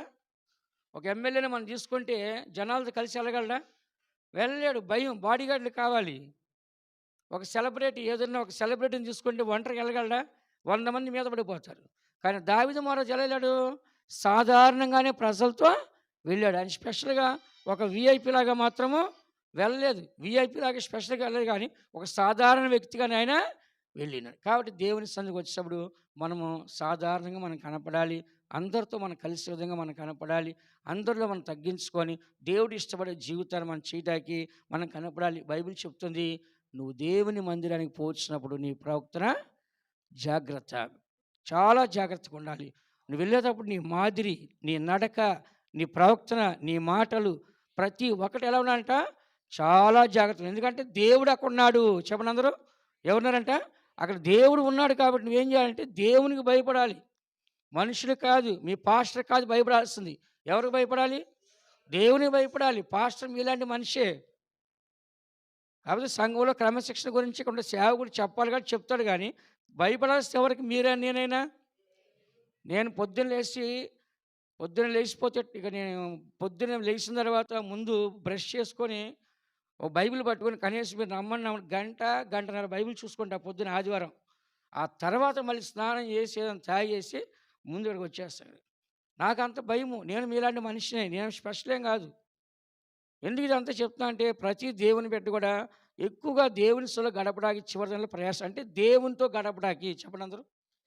దేవునితో ఎక్కువ గడిపితే రేపు ప్రభు రాకడొస్తే మనం ఈజీగా వెళ్ళిపోతాం. లేదు గడపడంటే ప్రభు రాకడ ఎత్తపడదు అంత ఈజీ కాదు. దేవునితో ఉన్నప్పుడు మనం దేవునితో వెళ్ళిపోతాం. అందుకే చివరి దినాల్లో మన ఉద్యోగం గొప్పగా ఎంచుకోవటమో, మన డబ్బును గొప్పగా ఎంచుకోవటమో, మన ప్రేరు గొప్పగా ఎంచుకోవడం కాదు. దావీదు అన్ని విషయాలు తగ్గించుకున్నా, హెచ్చించుకున్నాడా? చెప్పండి. ప్రజలందరితో కలిసి దేవుని మందిరానికి పోతున్నాడు. పండక్కి అందరితో కలిసిపోతున్నాడు. ఆదివారం ఆరాధనకి అందరితో కలిసి పోతాడు. ఎప్పుడు దేవుని సన్నిధికి వచ్చేదనా అంటే, ఎప్పుడు ఆదివారం వస్తదా? ఎప్పుడు నేను త్వరగా దేవుని సన్నిధికి వెళ్తానా అని ఒక ఆశ ఆయనకి. ఈ దినాన మనకు కూడా ఎలా ఉండాలి? ఎప్పుడు సండే వస్తదా? త్వరగా చర్చికి వెళ్దామని చెప్పేసి ఏం చేయాలంటే మనము రెడీగా ఉండాలి. మన సరిత చెప్తుంది. వాళ్ళ పిల్లలకి హాలిడే వస్తే ఇక అది ఆదివారం అండి ఇంక ఆళ్ళకి. ఏమంట? చర్చికి వెళ్దామా? ఏమన్నా హల్లెలూయా అంటారా? హల్లెలూయాకి వెళ్దాం అంటారు. స్తోత్రంకి వెళ్దాం అంటారంట వాళ్ళ పిల్లలు. అంటే ఏంటి? సెలవు వచ్చిందని అర్థం ఏంటి ఆళ్ళకి తెలిసింది? సండే. సండే అంటే ఏంటది? స్తోత్రం, హల్లెలూయా అంటే ఏంటి? చర్చి అని అర్థం చిన్న పిల్లలకి. అట్లే మనం కూడా ఎలా ఉండాలంటే ఎప్పుడైనా సరే ఒక సెలవు వస్తుంది అన్నప్పుడు ఎక్కడ ఏది గుర్తురాలి మనకి? దేవుని మందిరానికి పోయి వచ్చి ప్రార్థన చేసుకోవాలి. నా సమస్య అన్నిటి కోసము, నా జీవితం కొరకు నేను ప్రార్థన చేసుకోవాలి. నేను పరలోకానికి సిద్ధపాటు కొరకు దేవుని సన్నిధికి వచ్చి ఏం చేయాలి? ప్రార్థన చేసుకోవాలని ఖాళీ దొరికినప్పుడు ఎక్కడ రావాలి మనము? దేవుని మందిరం రండి. ఇగో మందిరం రెడీగా ఉంది. ఎప్పుడు తాళం తీసే ఉంటుంది మీకు. మీ వాటర్ రెడీగా ఉంటుంది. బాతులు ఉన్నాయి కింద. ఫ్యాన్లు ఉన్నాయి. కావాలంటే ఏసీ ఇస్తారు. రిమోట్ ఏసీ ఏసుకోండి. ఏమి ఇబ్బంది లేదు ఇక్కడ. ఎందుకు ఇదంతా చెప్తున్నా అంటే ఇంకా సమయం లేదు. ఇక ఆ తర్వాత మనం ఇయన్నీ వదిలేసి వెళ్ళిపోవాల్సిందే. ఏమన్నా తీసుకెళ్తామా? ఈ రాత్రికే నేను పోయాననుకోండి ఏం చేస్తాము? చెప్పండి, తీసుకెళ్తామా? ఏమి తీసుకెళ్ళం. చనిపోతే నన్నే మీరందరూ తీసుకెళ్తారు. ఎక్కడికి? ఒక పెట్టెలో పెట్టి ఏం చేస్తారు? ఊరు బయటికి పట్టుకెళ్ళి సమాధి చేసి అయిపోయింది అక్కడితో. కాబట్టి మనం ఎందుకు ఇదంతా చెప్తున్నానంటే దావీదు మహారాజుకి అన్నీ ఉండి దేవుడిని ఆరాధించాడా? లేకుంటే ఏమీ లేకపోతే దేవుడిని ఆరాధించాడా? ఈరోజు ఏమంటారు ఎవరన్నా? అసలు టైం లేదండి చర్చికి రావటానికి. అసలు వీకెండ్‌లో అసలు ఏం కుదరట్లేదండి ప్రేయర్స్‌కి రావటానికి. అసలు ఇంట్లో ప్రేయర్ చేసుకోవడానికి టైమే ఉండట్లేదండి మాకసలు అని చెప్తున్నారు. కానీ దావీదుకి సమయం ఉందా? 20,00,000 మందికి జడ్జిమెంట్ ఆయనే చేయాలి. ఏ గొడవ వచ్చినా ఆయనే తీర్పు చేయాలి. నలుగురు భార్యలు, 30 మంది, 20 మంది పిల్లలున్నారు ఆయనకి. ఎప్పుడు చూసినా ఏదో దేశానికి యుద్ధానికి వెళ్తూనే ఉండాలి. రాజ్యాన్ని అంతా సరి చేసుకుంటూ ఉండాలి. అలాంటి దావీదు కూడా ఏం చేస్తాడంటే దేవుని కంటే ఎక్కువగా దేనికి ప్రాధాన్యత ఇవ్వలేదు. అందుకని మనకుండే ఉద్యోగానికి ప్రాధాన్యత ఇవ్వద్దు. మీరు ప్రార్థన అన్నప్పుడు ముందు ప్రార్థనలో కూర్చోండి. ప్రార్థన సమయాల్లో దేవునికి ప్రార్థన చేయండి. ఉదయాన్నే లేగానే బైబిల్ చదవండి ఫస్టు. ఉదయాన్నే లేగానే ప్రార్థన చేయండి ఫస్టు. ఆ తర్వాత ఏదన్నా చేయాలి. కాబట్టి ప్రార్థన లేకుండా ఏది చేయడానికి మనం వెళ్ళకూడదు. అందుకే దావీదు మహారాజు ఎప్పుడు ఆదివారం వస్తదా? ఎప్పుడు దేవుని మందిరానికి వస్తానా? ఎప్పుడు దేవుని మందిరానికి కనపడతానా? అంటే ప్రెజెంట్ నాకుండాలి. నేనే ప్రెజెంట్‌గా ఉండాలి. నేనక్కడ కనపడాలంటున్నాడు. ఈ దినాల్లో మనం కూడా ఆదివారం వస్తుందంటే ఏం చేయాలి? నేనే ముందు రావాలనుకోవాలి. శుక్రవారం వస్తుందంటే ఏమనుకోవాలి? నేనే ముందు రావాలి. శనివారం వస్తుంటే ఏమనుకోవాలి? నేనే ముందు రావాలి. నెల చివరి పూట వస్తుంటే ఏం చేయాలి? నేనే ముందు రావాలి. ఇప్పుడు రేపు ఉపవాసాలు వస్తాయి. వచ్చే వారం మనకి శుద్ధికరణ కూడా వస్తాయి సంవత్సరం చివరిలో. అప్పుడు ఏం చేయాలి మనము? నేనే ముందు రావాలి. అందుకని మనం దేనికి ప్రాధాన్యత ఇవ్వాలి మనము? దేవునికి ఎక్కువగా మనం ఏం చేయాలంట? ప్రాధాన్యత ఇవ్వాలి. ఎందుకంటే దేవుని మందిరంలో మనకు అన్నీ సమృద్ధిగానే ఉంటాయి. ఎలా ఉంటాయంట? చెప్పండి. 36వ కీర్తన 8వ వాక్యం మనం చదివితే దేవుని మందిరం అన్ని సమృద్ధిగా ఉన్నాయి. నీ చూడండి, చదవండి. నీ మందిరం యొక్క సమృద్ధి వలన వారు సంతృప్తి నొందుచున్నారు. నీ ఆనంద ప్రవాహములోనిది నీవు వారికి త్రాగించుచున్నావు. నీ మందిరం యొక్క సమృద్ధి వలన వాళ్ళు తృప్తిలో ఉంచుతున్నారు. నీ ఆనంద ప్రవాహంలోనిది వారు త్రాగనిస్తున్నావు. అందుకని మనకి దేవుని మందిరానికి వచ్చినప్పుడు దేవుడు అన్ని సమృద్ధిగా ఇస్తాడు. దేవుడు మనల్ని దీవించి పంపిస్తాడు. దేవుడు మనల్ని ఆశ్రయించి పంపిస్తాడు. దేవుడు మనకు సహాయం చేసి పంపిస్తాడు. అందుకే మనం ఎక్కడికి కావాలంటే ఇప్పుడు అప్పుకి వెళ్తాము. అప్పు ఇస్తారు, వడ్డీ కట్టాలి, వాళ్ళకి భయపడాలి. వాళ్ళు కట్టే వరకు మనకు భయంగా ఉండదు. కట్టబోతు రోడ్డు పట్టుకుని నిలదీసి అడుగుతారు. కానీ దేవుణ్ణి అయితే దేవుడు ఇస్తే తిరిగి అడుగుతాడా? అడగడు. అందుకని మనకి ఏది కావాలన్నా విశ్వాసం ఎక్కడ రావాలి? దేవుని మందిరానికి వచ్చి విశ్వాసంతో దేవుణ్ణి అడగాలి. దేవుని అడిగితే ఇస్తాడు ఇవ్వడా? అడుగువాడికంటే ఊహించువాడికంటే అత్యధికంగా దేవుడు చేస్తాడు. అందుకని మన అందరం కూడా ఏ అవసరం వచ్చినా మొట్టమొదటిగా ఎవరు గుర్తుకు రావాలి? మనం దేవాలయం కట్టినప్పుడు ఏం చెప్పాడు? ప్రభా, నీ జనులు పాపం చేసినప్పుడు నీ దగ్గరికి వచ్చి క్షమాపణ అడిగితే క్షమాపణ ఇవ్వు. నీ ప్రజలు రోగంతో వచ్చి నీ మందిరానికి వచ్చినప్పుడు ఏం చేస్తారు? ప్రార్థన చేస్తే ఏం చేయాలి? నువ్వు స్వస్థత ఇవ్వు. నీ ప్రజలు యుద్ధాలకు వచ్చేప్పుడు శత్రువులతో యుద్ధం వచ్చేప్పుడు నీ దగ్గరికి వచ్చి ప్రార్థన చేసినప్పుడు ఏం చేయాలి? వాళ్ళకి జయాన్ని ఇవ్వు. ఇవన్నీ సాల్మన్ చేసలేదా? మొదటి రాజు 8వ అధ్యాయం అంతా అదే కదా ప్రార్థన. ఆ ప్రార్థనతో ఏం చేసి నీ ప్రజలు ఏ కష్టంతో వచ్చినా యెరూషలేము దగ్గరికి వచ్చి దేవాలయం దగ్గరికి వచ్చి నిలబడి అడిగినప్పుడు తప్పకుండా అన్ని కార్యాలు మీరు చెయ్యాలని చెప్పాడు. ఇంటికి వెళ్ళి చదువుకోండి, మొదటి రాజు 8వ అధ్యాయం. కాబట్టి మనం దేవుని మందిరాన్ని గుర్తు చేసుకొని దేవుని మందిరానికి వచ్చి ఏదున్నా దేవుని మనం మొరపెట్టినప్పుడు దేవుని మందిరం సమృద్ధిగా ఉందా లేదా? చెప్పండి, ఉందా లేదా? సమృద్ధిగా ఉంది. దేవుడు తృప్తిపరుస్తాడు. అందుకని ప్రతి దేవుని బట్టి కూడా ఏది వచ్చినా మొట్టమొదటిగా మనకు గుర్తు రావాల్సిందంట దేవుని యొక్క మందిరము, దేవుని యొక్క సేవకులు మనకెప్పుడు కూడా మనకే గుర్తున్నట్లయితే మనం ప్రార్థన చేసేటప్పుడు దేవుడు కార్యాలు చేస్తాడు. 63వ కీర్తన 2వ వాక్యం మనం చదివితే దావీదు ప్రతిరోజు కూడా దేవుని ముఖాన్ని చూడాలంటున్నాడు. నీ బలమును నీ ప్రభావమును చూడవలనని పరిశుద్ధాలయమందు నేనెంతో ఆశతో నీ తట్టు కనిపెట్టి ఉన్నాను. నీ బలమును నీ ప్రభావమును చూడవలనని పరిశుద్ధ ఆలయమందు నేనెంతో ఆశతో నీ తట్టు కనిపెట్టినాను. నీళ్లు లేక ఎండి ఉన్న దేశమందు నా ప్రాణం నీ కొరకు తృష్ణగొనుచుంది. నీ మీద ఆశ చేత నిన్ను చూడవలనని నా శరీరము కృషించుచున్నది. ఆయన ఆశ అంతా ఎవరంట? దేవుడు దేవుడు దేవుడు దేవుడు.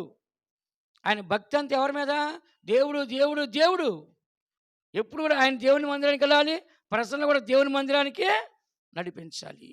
ఆయన దేవుని మందిరానికి వెళ్ళాలి, ప్రజలందరూ దేవుని మందిరానికే నడిపించబడాలి. రోమన్ కాన్స్టెంట్ చక్రవర్తి, క్రీస్తు యొక్క 300 సంవత్సరాల్లో రోమన్ కాన్స్టెంట్ చక్రవర్తి యేసుప్రభు నమ్ముకొని ఆయనే ప్రపంచవ్యాప్తంగా మందిరాలు కట్టించాడు. యేసుప్రభు సమాధి చేయబడిన స్థలము, యేసుప్రభు పుట్టిన ఇల్లు పైన దేవాలయం కట్టి ఉంటుంది. ఇవన్నీ కూడా ఒక రాజు రక్షించబడి ప్రపంచమంతా రోమ గవర్నమెంట్ ఉంది కాబట్టి అన్ని దేశాల మందిరాలు కట్టించారు. రాజు మాట అందరూ విన్నారు. అలాగే దావీదు కూడా మంచిగా అతను ఉండబట్టి తన ప్రజలందరూ కూడా మంచి మార్గం నడిచారు. అందరూ భయపడ్డారు, దేవుని లోపడ్డారు, వాళ్ళు కూడా దేవుని స్థానంలో కనపడ్డారు. దావీదు మహారాజు ఎవరిని చూడాలన్నాడు? ఈ దినాల్లో మనం చూస్తే ఏం చూడాలనుకుంటాం చెప్పండి? మీరు కామన్గా మాట్లాడాలంటే రోడ్డు మీదకి వెళ్తే ఎవరు అందంగా కనబడతారు, లేదంటే సెల్ ఫోన్ అని చూస్తే దాంట్లో ఎవరు అందంగా కనబడతారు, లేదా ఇంకెక్కడికి వెళ్తే ఎవరు అందంగా కనపడతారు, ఏది అందంగా ఉంటుంది ఏ వస్తువు అయినా. ఇలా ప్రతి ఒక్కరు కూడా ఒక కొత్తదనాన్ని మనం చూస్తున్నాం. కానీ దావీదు మహారాజు మారాడా? స్టార్టింగ్ టు ఎండింగ్ వరకు ఎవరిని చూడాలంటున్నాడు ఆయన? దేవుణ్ణే చూడాలి. చెప్పండి, దేవుని ముఖాన్ని చూసి చూసి ఆయనకి బోరు కొట్టిందా? చెప్పండి, బోరు కొట్టిందా? కొంతమందికి ప్రార్థన చేయమంటే బోరు కొడుతుందంట, ప్రార్థన చేయమంటే విసుగు వస్తుందంట, ప్రార్థన చేయలేకపోతానంట. అదే సెల్ ఫోన్ ఇచ్చి వాడరాంటి ఏం చేస్తాడు? ఎన్ని గంటలైనా చూస్తూనే ఉంటాడు, నిద్రపోడు, నిద్ర రాదు. అదే ప్రార్థన చేయరా అంటే ఏమంటాడు? నాకు నిద్ర వస్తుంది, నేను ప్రార్థన చేయలేనంటాడు. కానీ దావీదు మహారాజుకి ఏమైనా బోరు కొట్టిందా? ఏనాడైనా నాకు దేవుని సన్నిధికి వెళ్ళనని అన్నాడా? అనలేదు. కానీ ఇక్కడ చెప్తున్నాడు, నీ బలాన్ని చూడాలని, నీ ప్రభావాన్ని చూడాలని పరిశుద్ధ ఆలయమందు నేను ఎంతో ఆశతో నీ తట్టు కనిపెట్టుచున్నాను. ఎవరిని చూడాలంట? దేవుణ్ణి చూడాలి. కాబట్టి మనము మన ఆశ ఎవరిని చూడాలి చెప్పండి? పొద్దున్న లెగిస్తే దేవుణ్ణి చూడాలి. చెప్పండి అందరూ. మనకిష్టమైన స్నేహితులను చూడాలి, మనకిష్టమైన మనుషులను చూడాలి అని మనం ఎప్పుడూ అనుకోకూడదు. ఉదయాన్నే లేగానే దావీదు చెప్పాడు 17వ అధ్యాయం చివరి వాక్యం చదవమ్మా. కీర్తన గ్రంథం 17వ అధ్యాయం చివరి వాక్యం ఏమంటున్నాడు? నేనైతే నీతి గలవాడనై నీ ముఖ దర్శనము చేసేదను. నీ ముఖ దర్శనం చేసేదను. నేను మేల్కొనున్నప్పుడు నీ స్వరూప దర్శనముతో నా ఆశను తీర్చుకొందును. నేనైతే నీతిమంతునై నీ ముఖ దర్శనం చేసేదను. నేను మేలుకున్నప్పుడు నీ స్వరూప దర్శనంతో నా ఆశనే తీర్చుకొందును. కాబట్టి దేవుని బిడ్డలారా మనందరం కూడా ఈ యొక్క వాక్యాన్ని మనం చదువుతున్నాం. దేవుని యొక్క సన్నిధిలో దేవుని ముఖాన్ని చూడాలి, దేవుని ముఖ దర్శనం చేయాలి. దావీదు ముఖరాజు లెంగానే మనం కూడా ఎవరి ముఖం చూడాలి చెప్పండి? లెంగానే ఎవరి ముఖం చూడాలి? దేవుని ముఖం చూడాలి. ప్రార్థన చేసి కళ్ళు మూసి దేవుని దర్శనాన్ని చూసి మనం లెగిస్తే ఆ రోజంతా మనకు మంచి జరిగిద్ది. లెంగానే మనుషుల ముఖం చూసుకొని లెగిస్తే మంచి జరగదు. అందుకని ప్రతి మనిషి యొక్క జీవితంలో ఉదయాన్నే లెంగానే దేవుని ముఖం చూడాలి. మన విశ్వాసులు చెప్పారు కొంతమంది, బ్రదర్ మీరు పెట్టే వాక్యం లేగానే ఫస్ట్ సెల్ ఫోన్ ఆన్ చేసి ఆ వాక్యం చూసి లెగుస్తున్నామని చెప్పారు. ఏం చూసి అంటే మీరు పెట్టిన వాక్యాన్ని చూసి ఉదయాన్నే లేచి దాన్ని చదివిన తర్వాత మేము లెగుస్తున్నామని చెప్తాం. మంచిదే, వాక్యం చూస్తే మంచిదే, దేవుని ముఖాన్ని చూస్తే కూడా మంచిదే. అందుకని ఇక్కడ చదువుతున్న దావీదు 84 కీర్తన 2వ వాక్యం చదువుకున్నాం. యెహోవా మందిరావరణములను చూడవలనని నా ప్రాణము ఎంతో ఆశపడుచున్నది, అది సొమ్మసిల్లుచుచున్నది. జీవము గల దేవుని దర్శించుటకు నా హృదయమును నా శరీరమును ఆనందముతో కేకలు వేయుచున్నవి. ఇక్కడ మనం చదువుతున్నాం, యెహోవా మందిర ఆవరణములను చూడవలనని నా ప్రాణం ఎంతో ఆశపడుతుంది. అది సొమ్మసిల్లుచుంది. జీవంగల దేవుని దర్శించుటకు నా హృదయము, నా శరీరము ఆనందముతో కేకలేస్తుంది. అంటే తన బాడీలో ఎవ్రీ పార్ట్, ప్రతి అవయవం కూడా ఎవరి కొరకంట? దేవుడి కొరకు. మనకైతే శరీర ఆస్తులు, శరీర ఇచ్చలు, శరీర వాంఛలు, శరీర కోరికలు, ఇవన్నీ మనకు శరీర సంబంధంగా అన్ని అవయవాలు పుడుతుంటాయి. కానీ దావీదుకి ప్రతి అవయవంలో పుట్టిన ఆశ ఏంటంటే అది దేవుని చూడాలి. నా శరీరము అంత ఆనందంతో కేకలేస్తుంది, నీ కొరకు ఎదురు చూస్తుంది అన్నాడు. అలా ఎవరైనా అనగలరా ఈ రోజులో చెప్పండి? అనగలరా? దావీదు మరి కంప్లీట్‌గా నీ మందిర ఆవరణాలను చూడాలని నా ప్రాణం ఎంతో ఆశపడుతుంది. అది చూసేవరికి సొమ్మసిల్లిపోతుంది. జీవంగల దేవుని దర్శించడానికి నా హృదయము, నా శరీరము ఆనందంతో ఏం చేస్తుందంట? కేకలు వేస్తుంది. కాబట్టి మనం ఎక్కడికొస్తే సంతోషం రావాలి? దేవుని మందిరానికి వస్తే. ఎక్కడికెళ్ళాలంటే సంతోషం రావాలి? దేవుని మందిరానికి వెళ్ళాలంటే సంతోషం రావాలి. కాబట్టి ఇక్కడ దావీదు మహారాజు ఇందులోనే 4 వాక్యం చదవండి. నీ మందిరమునందు నివసించువారు ధన్యులు, వారు నిత్యము నిన్ను స్తుతించుదురు. దేవుని మందిరానికి వచ్చిన మనము దేవుని మంది నివసించడమే ఒక భాగ్యము, ఒక ధన్యత. వాళ్ళు ఏం చేయాలంటే దేవుని నిత్యము స్తుతించాలి. ఫర్ ఎగ్జాంపుల్, మనం పరలోకానికి వెళ్తాము రేపు పొద్దున. అక్కడ ఏం పని ఉంటుంది మనకి? హల్లెలూయా అనేది ఎబ్రీ భాష. దాన్ని తెలుగులో ఏమని రాస్తుంది? స్తుతించడం రాస్తుంది. పరలోకానికి వెళ్తే మనందరం ఏం చేస్తామండి? దేవుని స్తుతి, స్తుతి, స్తుతి. అదే పని మనకి. పరలోకంలో ఉండేది మనకి ఏం పని అంట? స్తుతించడమే పని. దేవదూతలు ఏం చేస్తారు? స్తుతిస్తూ ఉన్నారు. మనం ఏం చేస్తాము? స్తుతిస్తూ ఉంటాం. కాబట్టి ఇక్కడ దేవుని ఆలయంలోనే మనం స్తుతించడము, ప్రార్థించడము, పాట పాడటము, బైబిల్ వాక్యాన్ని ధ్యానించడము ఇక్కడ మనం అలవాటు చేసుకోండి కనుక అక్కడ మనకు చాలా తేలిగ్గా ఉన్నది. 10వ వాక్యం చదవము. నీ ఆవరణములో ఒక దినము గడుపుట 1000 దినముల కంటే శ్రేష్టము. చాలు. నీ ఆవరణములో ఒక దినము గడుపుట 1000 దినాల కంటే శ్రేష్టము. కింద నా దేవుని మందిరము ద్వారమునొద్ద నుండుట నాకు ఇష్టము. కాబట్టి దావీదు మహారాజు అన్నాడు, దేవుని మందిరములో ఒక్క దినము గడుపుట 1000 దినాల కంటే శ్రేష్టమైంది. కాబట్టి మనము లోకములో ఎన్ని దినాలు గడిపినా దానివల్ల ఎలాంటి ప్రయోజనం లేదు. కానీ దేవుని యొక్క మందిరంలో ఒక్క దినము గడిపితే 1000 దినాల కంటే శ్రేష్టం. అందుకని మనం ఎక్కడ గడపాలని చూడాలి? చెప్పండి, ఎక్కడ గడపాలంట? దేవుని సన్నిధిలో మనం గడపాలి. అధికంగా ప్రార్థనలో గడపాలి.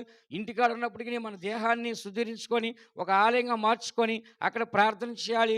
చర్చిలో ప్రార్థన ఉన్నప్పుడు చర్చిలో కూడా వచ్చి ఒక దేవాలయంగా మనం మార్చబడి ఇక్కడ కూడా దేవుని ఆరాధించే వాళ్ళకి మనము కనపడాలి. అందుకని దావీదు మహారాజు దేవుని మందిరంలో ఒక్క దినము గడుపుట 1000 దినాల కంటే శ్రేష్టం అన్నాడు. అందుకని మనకి జీవితం అంతా కూడా దేవునిలో గడపడానికి మనము ఇష్టపడాలి. 122వ కీర్తన మొదటి వాక్యం చదవండి. 122వ కీర్తన మొదటి వాక్యం మనం చదివితే దావీదుకి మరొక సంతోషం ఏంటంటే చదవండి. యెహోవా మందిరమునకు వెళ్ళుదమని జనులు నాతో అనినప్పుడు నేను సంతోషించి తిని. చాలు. జనులందరూ కూడా దావీదుని ఒక కామన్ మ్యాన్ లాగా, ఒక సాధారణ ఒక మనిషిలాగా, రాజుని ఒక ఫ్రెండ్షిప్గా మనందరం చర్చికి వెళ్దాం రండి అని పీపుల్స్ అంటే పబ్లిక్ కూడా ఏం చేస్తారంటే దావీదుని పిలుస్తూ ఉన్నారు. అప్పుడు ఆయనకి సంతోషం వేస్తుందా, దుఃఖం వేస్తుందా? ఈరోజు మనల్ని ఎవరైనా ఫోన్ చేసి ఏంటి నిన్న చర్చి రాలా, ఈరోజు రా అని అడిగితే మనకి ఏమనిపిస్తుంది? ఏంటి నువ్వు నాకు చెప్పేది, మాకు తెలియదా? నువ్వేదో పెద్ద వాళ్ళు వచ్చని చెప్పేసి మాకు చెప్తున్నావు నువ్వు అంటాం. కానీ దావీదుని సాధారణ వ్యక్తులు ఒక రాజుని మన మందిరానికి వెళ్దాం రా అని అంటే ఏమన్నాడు? ఆయన సంతోషపడ్డాడంట. ఎక్కడికి వెళ్తాకి? దేవుని దగ్గరికి. ఈ దినాల్లో మనం ఎక్కడికి రావడానికి సంతోషపడాలి? నా సౌండ్ చేయమ్మా. ఎక్కడ రావడానికి సంతోషపడాలి? మనము దేవుని దగ్గర రావడానికి ఏం చేయాలంట? సంతోషము. ఎందుకని ఎలిజబెత్ చెప్పింది ఆ మాట. ఎవరంట? ఎలిజబెత్ ఏమంది? నా ప్రభు యొక్క తల్లి చూడగానే నాకు చాలా ఆనందంగా సంతోషింది. గర్భంలో ఉన్న బిడ్డ ఏం చేశాడంట? గెంతులు వేశాడంట. ఎవరిని చూసి? యేసు ప్రభువుని చూసి. ఎవరినంట? మరియమ్మ గర్భంలో ఉన్న యేసు ప్రభువుని, నా ప్రభు యొక్క తల్లిని దర్శించే భాగ్యం నాకు దొరికింది అంటుంది. అంటే అక్కడ యేసు ప్రభు మన రక్షకుడు ఆయన. కాబట్టి దేవుని మందిరంలో, దేవుని సన్నిధిలో అంతకంటే ఇంకొక సంతోషం మనకి లేదు. అందుకని దేవునికి సన్నిధికి మనం ఎందుకు రావాలంటే, 1 దేవునిలో నివాసం చేయడానికి, 2 దేవుని ముఖం చూడడానికి, దేవుని యొక్క బలాన్ని పొందడానికి, దేవుని స్తుతించడానికి, 4వదిగా మనం చూసినట్లయితే యెషయా గ్రంథం చివరికి ఒక వాక్యం చదివి ముగిస్తాను. యెషయా గ్రంథం 2వ అధ్యాయం 3వ వాక్యం చదవండి. యెషయా గ్రంథము 2వ అధ్యాయం 3వ వాక్యం. ఆ కాలమున సియోనులో నుండి ధర్మశాస్త్రము, యెరూషలేములో నుండి యెహోవా వాక్కు బయలువెళ్ళును. జనములు గుంపులు గుంపులుగా వచ్చి యాకోబు దేవుని మందిరమునకు, యెహోవా పర్వతమునకు 2వ అధ్యాయం 3వ వాక్యమా? అదేనా? ఆ. ఆ! యా యాకోబు దేవుని దేవుని మందిరం. మందిరమునకు, హ్మ్. యెహోవా పర్వతమునకు మనము వెళ్ళుదము రండి. హ్మ్. ఆయన తన మార్గముల విషయమై మనకు బోధించును. మనము ఆయన త్రోవలలో నడుచుదుము అని చెప్పుకొందురు. హల్లెలూయా! ఇక్కడ యాకోబు దేవుని మందిరమునకు, పర్వతమునకు వెళ్ళుదుము రండి. ఆయన తన మార్గముల విషయం మనకు బోధించును. దేవుని మందిరానికి వస్తే మనకు వాక్యం వినపడుతుంది ఇక్కడ. ఎవరు బోధిస్తారు?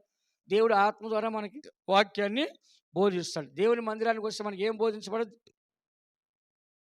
దేవుని యొక్క వాక్యము బోధించబడుద్ది కదా! ఇక్కడ మనం చదువుతున్నాం ఏమని రాస్తుంది? ఆ కాలమున సీయోనులో నుండి ధర్మశాస్త్రము, యెరూషలేము నుండి దేవుని వాక్కు. ఎక్కడి నుంచి వస్తున్నాడు వాక్యము? సీయోనులోంచి, యెరూషలేములోంచి దేవుని యొక్క వాక్యం మందిరంలోకి వస్తుంది. అందుకని మనం మందిరానికి వెళ్తే దేవుడు తన మార్గాలు మనకి బోధిస్తాడు. ఆయన త్రోవలను మనకి బోధిస్తాడు. అందుకని మనం ఎక్కడ రావాలి?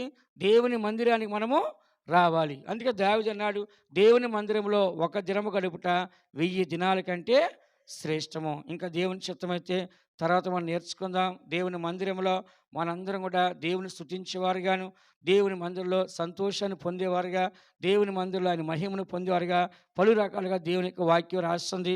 ఈ చివరి దినాల్లో లోకం మన శాస్త్రం కాదండి. దేవుని యొక్క రాకడ సమీపిస్తుంది. ఇప్పటికే యెరూషలేము కట్టడానికి అన్నీ రెడీ చేస్తున్నారు. బలికి అన్నీ రెడీ చేస్తున్నారు. మరి మెస్సీ కూడా వస్తుందని చెప్పేసి వాళ్ళు సిద్ధంగా ఉంటున్నారు. దేవుని యొక్క రాకడ ఎప్పుడైనా రావచ్చు. కాబట్టి మనం సిద్ధపడాలి. చివరి దినాలకు వచ్చి మనము సమయమందు, అసమయమందు, దినములు చెడ్డవి, అంచె దినాలు, అపాయకర దినములు, దుర్దినములను రాస్తుంది. ఈ చివరి దినాల్లో అధికంగా దేవుని సందుకు వచ్చుటకును, ప్రార్థించకును, పాటలు పాడుటకును, స్తుతించకును, దేవుని వాక్యాన్ని ధ్యానించకును, దేవుని ముఖాన్ని చూచుటకును, ఆయన స్వరాన్ని వినుటకును అధికంగా సమయాన్ని మనం గడపాలి. ఈ చివరి దినాల్లో చల్లారిపోకుండా, మన భ్రష్టులుగా వెనకబడిపోకుండా, లోకం కొరకు సంపాదించుకొని అంతా నశించిపోయే దానికి ప్రయాసపడి రేపు చనిపోయిన తర్వాత పరలోకంలో దరిద్రులుగా మనం కనపడకుండా ఉండాలంటే ఈ లోకంలోనే దేవుని కొరకు మనం ఎల్లప్పుడూ ప్రయాసపడాలి, ముందుకు సాగాలి. అటువంటి యొక్క దినం రాబోతుంది. ప్రభు యొక్క రాకడ వచ్చినప్పుడు ఎవరు దేవుని మందిరంలో అధికంగా దేవునితో ఉంటారో రెప్పపాటున పరలోకానికి వెళ్ళిపోతారు. దేవునికి ఇక్కడ సమీపస్తులు ఉన్నవారు పరలోకంలో సమీపస్తులు ఉంటారు. ఇక్కడ దేవునికి ఎంత దూరంగా ఉన్నారో పరలోకంలో అంత దూరంగా ఉంటారు. అందుకనే దేవునికి రాకడ నేడైనా రేపైనా ఎప్పుడైనా రావచ్చు. కాబట్టి మనకిచ్చిన రక్షణని మనం కొనసాగించుకొని, మనకిచ్చిన విశ్వాసాన్ని, మనకిచ్చిన ప్రేమని, మనకిచ్చిన పరిశుద్ధతని, మనకిచ్చిన నీతిని, మనకిచ్చిన దేవునికి వాక్యాన్ని, మనకిచ్చిన దేవునికి అభిషేకాన్ని ఎల్లప్పుడూ దేవుని మందిరంలో మనం కాపాడుకొని దేవునికి రాకడ కొరకు మనం ఎదురు చూడాలి. దావీదు ఆయన దగ్గర ఒక వరం అడిగినాను, నా జీవిత కాలమంతయు యెహోవా మందిర నివాసము చేసేదని అంటున్నాడు. ఈ చివరి దినాల్లో మనకు ఒకే ఒక ఆశ ఉండాలి. దేవుని యొద్దకు వెళ్ళాలి. దేవుని యొక్క రాకడలో ఎత్తబడి ఆయనతో సదాకాలం ఉండాలని ఒక ఆశ ఉండాలి. అలాంటి దినము, అలాంటి రాకడ కొరకు దేవుడు మనల్ని సిద్ధపరచుగాక. దేవుడు మనల్ని ఆశీర్వదించునుగాక. ఆమేన్. జీవము గల తండ్రి నిన్ను దర్శింపన్ హృదయమర్షించుచుండిన్. జీవము గల తండ్రి నిన్ను దర్శింపన్ హృదయమర్షించుచుండిన్. నివాస మందిరంకు తేజో మహిమకు నన్ను చేర్చుము తండ్రి నీ కృపతో. నివాస మందిరంకు తేజో